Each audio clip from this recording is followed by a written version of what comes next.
Since you've clicked on this video, it tells me that you're a people pleaser. So let me make some assumptions. You know you are a people pleaser. You're tired of people pleasing. You know it's not doing any good to you. You try to break out of it, but somehow you're falling back into it again and again.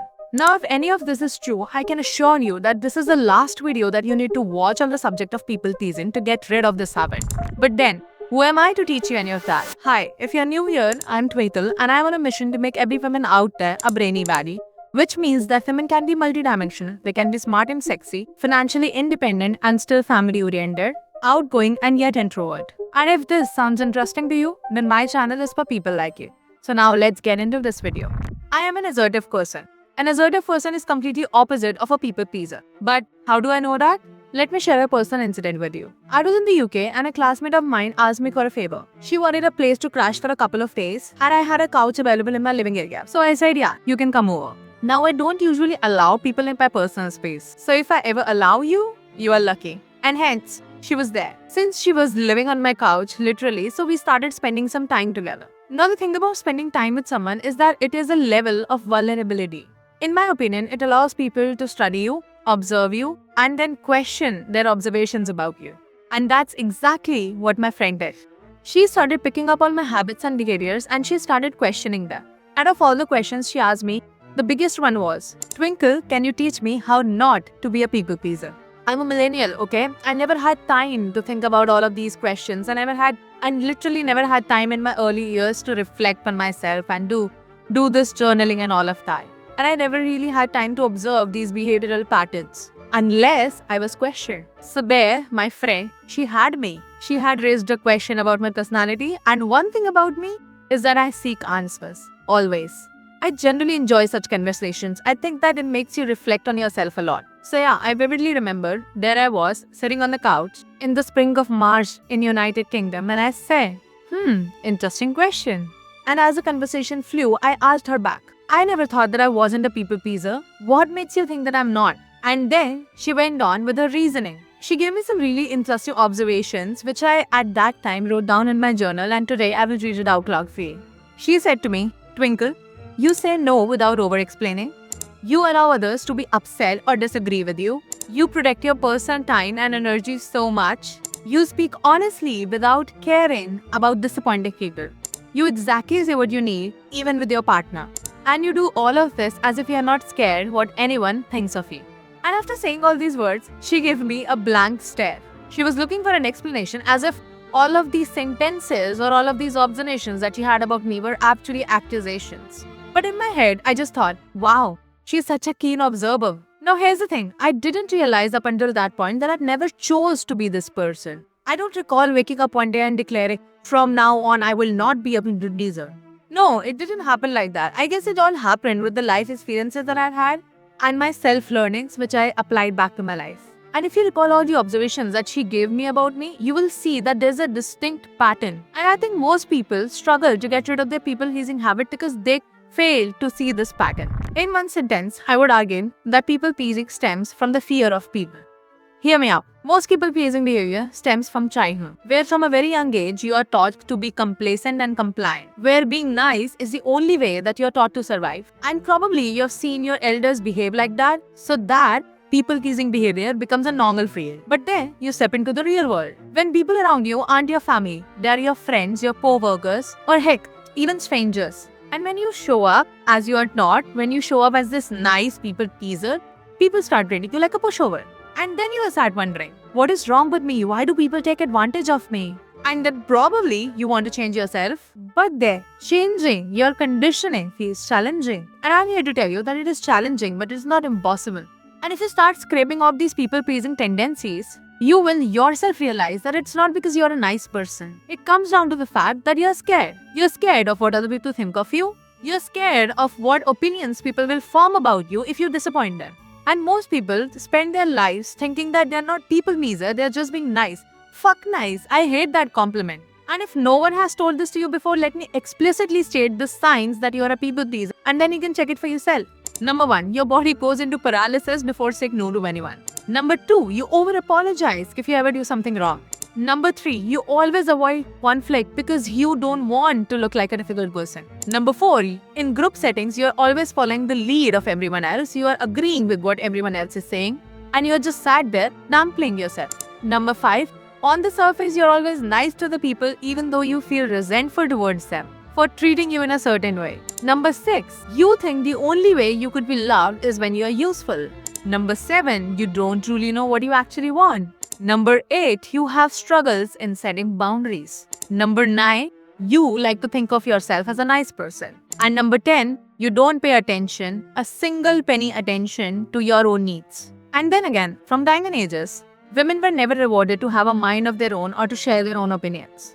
It's like if we ever said no, we instantly became difficult. And who wants a woman to be difficult? Women should be frictionless, they should be convenient to others. Because if we are not that, then we are the bad one, an outlier for a society. And the same goes for people pleasers in general, who run their life decisions to the parliament of people around them. They seek validation, they have this dire need to understand what other people think of them.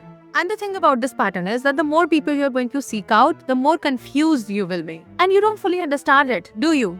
Asking for people's opinion gives them a power over you that you won't be able to get rid of easily. And I cannot fathom this behavior. And I think I'd like to attribute to my non-people pleasing, assertive behavior to the fact that I didn't have much family around when I was growing up. Absent parents, not too many relatives or cousins to hang around with. I was mostly on my own, and God gave me a blank canvas to be my own person, to figure out my own tribe, to experiment as much as it takes to develop a concrete personality. But then circling back to the story where I sat back to tell my friend how she can stop being a people pleaser, I could only boil it down to 3 things, guys. Number 1, start understanding yourself and your decisions. Whenever you say yes to something, understand your own thought process behind it. Understand and dissect your own patterns and your own behaviors. Understand if your actions are helping your life or they are just a guide that somebody else has given you to follow in your life. Are you saying yes to something because you want to say yes, or are you saying it for others? Once you start reflecting on all these patterns, you will start pinpointing on how many actions you are taking because others want you to do that, not because you want to do it for yourself. Number 2, build a strong personality. I strongly believe that people pleasers lack clarity about their personality. Yeah, sure, you can get mad at me, but think about it. When you are a people pleaser, you are influenced by every decision that everyone is making for your life. Why? Because you are too scared to voice your own. You seek validation from others because you lack clarity of what you want in your own fucking life. And if, by the love of God, you take any action in your life, you get paralyzed by the thought that whether the action that you have taken is right or wrong. You're so scared of disappointing others and saying no to them that you allow yourself to be pulled and ripped apart in every direction. And how pathetic is that? And I strongly think it all happens because you lack clarity in your life. You lack clarity to answer the most fundamental question of life: who are you? And that's why you let everyone around you define it for you. So please, work on your personality, work on to get the clarity. Understand your life and then lead it like a main character. And please, if you're watching this, don't let other people walk into your life and question your life and your existence. Number 3, learn how to intentionally disappoint people. You don't understand the implications of being a people pleaser. It is costly. It costs you burnout, it gives you pain, and in some cases, it destroys your mental health. But if you become a little bit selfish, only a tad bit selfish, and you learn how to disappoint people, it will be the most liberating skill you will ever learn. Because guess what? At any given point of time, you cannot make everyone around you happy. So might as well pick yourself. Might as well take the decisions that are going to upgrade your life in one way or another. And if you have been a people pleaser throughout your life, it won't be easy. You'll have sweaty palms, you might even feel so anxious and might feel like you're having a panic attack when you're trying to disappoint people intentionally. But I want you to buckle up and yet do it.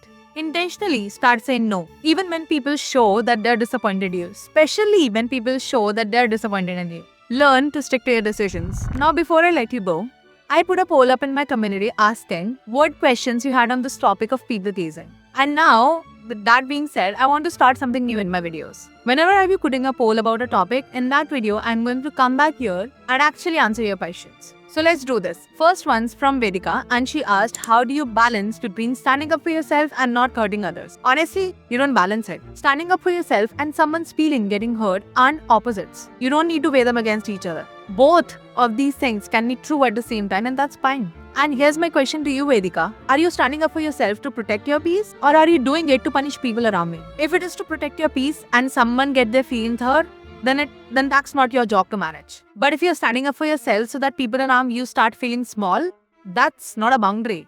That's something entirely different that you need to work on. Second one's from Simran. She said the hard part isn't creating boundaries, it's knowing where to put them. And sometimes she can't tell if she's standing up for herself or just being difficult so she can feel like she did the right thing. Simran, if this question is crossing your mind, then you're really not second kind. You're not being difficult. Because people who are being difficult for the sake of it don't sit back and question their motives. They don't care enough to. The fact that you're asking this question means that you're not being difficult. And here's where I draw the line if I were you. I would set the boundary where the pattern repeats. One bad day from someone is not a pattern. The third time same thing happens and it hurts you, then it becomes bad. Understand that. Third one is a bit heavier. This is from Nadna. I hope I'm saying it correctly. About someone who helps you, takes care of you, does everything right, and somehow you are still the one apologizing every time something goes wrong, even when you know logically you didn't do anything. Man, that's not people pleasing we're talking about today. That's something else. That's an attitude where someone uses the help that they give you as a leverage. They keep saying it to you, oh, I did this much for you, oh, I did that for you, I did this for you. And that's why you're not allowed to have a problem with me.